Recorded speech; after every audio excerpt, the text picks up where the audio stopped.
आज हम राजा एहसन अब्बास जंजुआ के हकीकी सफ़र को समझने की कोशिश करेंगे।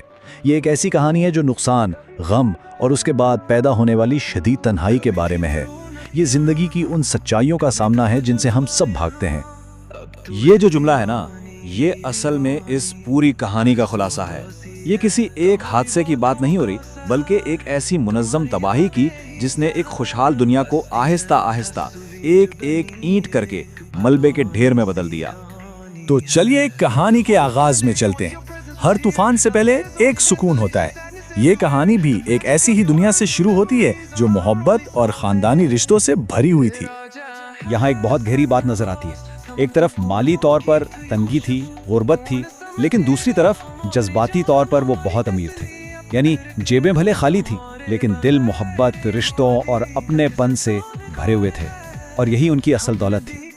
उनकी जिंदगी में वालिदैन का किरदार मरकजी था।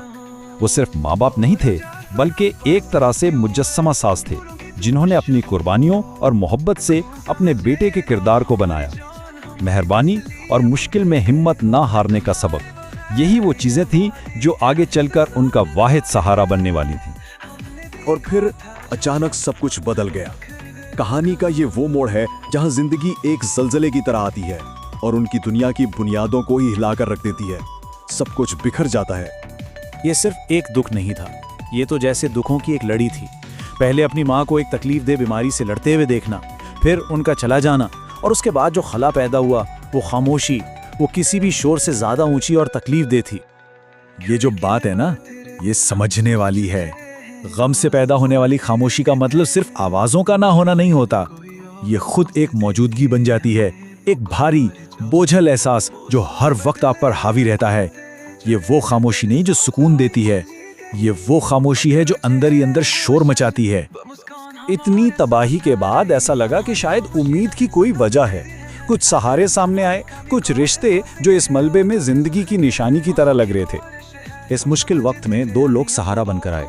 बड़े भाई जो एक फरिश्ते की तरह थे, जिन्होंने उन्हें संभाला और जीने का मकसद दिया, और फिर उनकी बीवी जो एक सुतून की तरह उनके साथ खड़ी हुई, जिनकी वजह से लगा कि शायद एक नया घर, एक नई दुनिया दोबारा बनाई जा सकती है।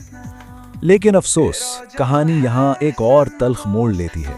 एक तकलीफदा एहसास कि जिन सहारों पर भरोसा किया था वो हमेशा के लिए नहीं थे।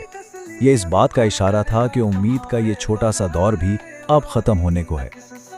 अब बस वो आखिरी सहारा भी टूट गया, वो सुतून भी हट गया, और जो दुनिया दोबारा बनने लगी थी वो पहले से भी बुरी तरह बिखर गई, और अब वो मुकम्मल तौर पर तन्हा रह गया।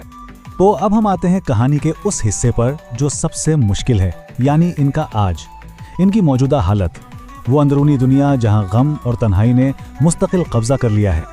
यहाँ एक लफ्ज़ इस्तेमाल हुआ है, सीसे का सा गम। इसका मतलब क्या है?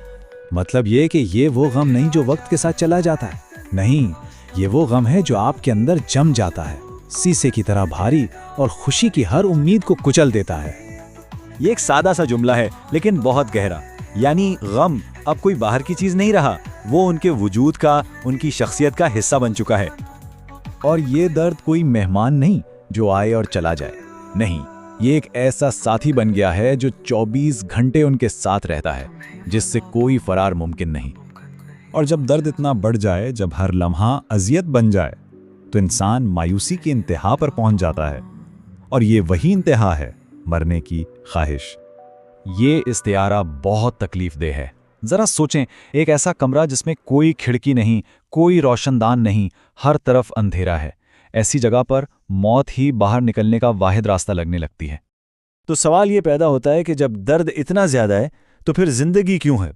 कहानी का आखिरी हिस्सा इसी कश्मकश के बारे में है, नाकाबिले बर्दाश्त दर्द और जीने की मजबूरी के दरमियान। वो खुद से पूछते हैं, आखिर मुझे क्या चीज रोक रही है? कौन सी ऐसी ताकत है जो इस अजियत को बर्दाश्त करने पर मजबूर कर रही है?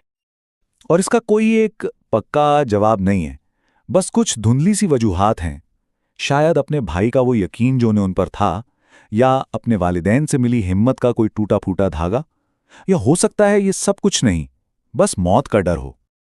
और आखिर में वो इस नतीजे पर पहुंचते हैं जो इस पूरी कहानी का निचोड़ है, कि वो जी नहीं रहे, वो बस बर्दाश्त कर रहे हैं। ये एक ऐसी जिद्दोजहद है जिसका कोई खात्मा नजर नहीं आता, ये कोई हल नहीं, ये बस एक ना खत्म होने वाली हकीकत है।